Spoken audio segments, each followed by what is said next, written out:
वज़ीर आला सिंध इस्लामाबाद गए अकाउंटेबिलिटी कोर्ट में पेशी के सिलसिले में, और जब उस अदालत में पेश हुए, छोटा सा अदालत का कमरा था जहाँ पर जज साहब भी थे, अदालती स्टाफ भी था,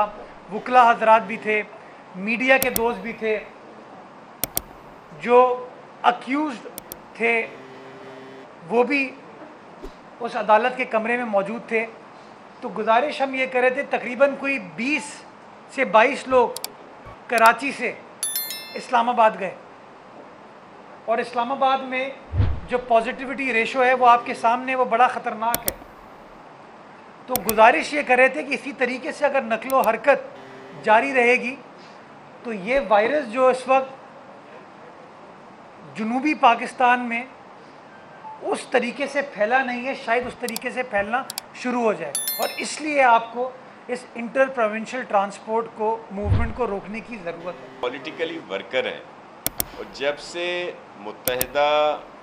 कौमी मूवमेंट जो है अपने जो उनके लीडर थे उनकी बातों की वजह से मुंतशिर हुई है, प्रॉब्लम में आई है, तो जो पॉलिटिकल वर्कर है ज़ाहिर है उन्होंने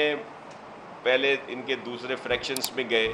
फिर उसके बाद वो घर बैठ गए। तो वो इस तरह के अगर अच्छे लोग आते हैं पीपल्स पार्टी में तो हम उनको वेलकम करते हैं। यहाँ पे आने वालों में कोई ऐसा नहीं है कि जो गिरफ़्तार हो, जिस पर पता नहीं कितने केसेस हों, और वो आकर हमने कोई लॉन्ड्री मशीन लगाई हुई है जिसमें वो आता है और उसके बाद वो आज़ाद हो जाता है, उसके केस ख़त्म हो जाते हैं। इन जितनी भी यहाँ पे शमूलियतें हुई हैं उनमें एक आदमी ऐसा बता दे कि जो जेल में था, जो मुल्क से बाहर था, और फिर हमने उसको एमनेस्टी दी, उसको कोई एनआरओ मिला पीपल्स पार्टी में आने से। हमारे पास जो आए हैं उनका किरदार साफ़ है।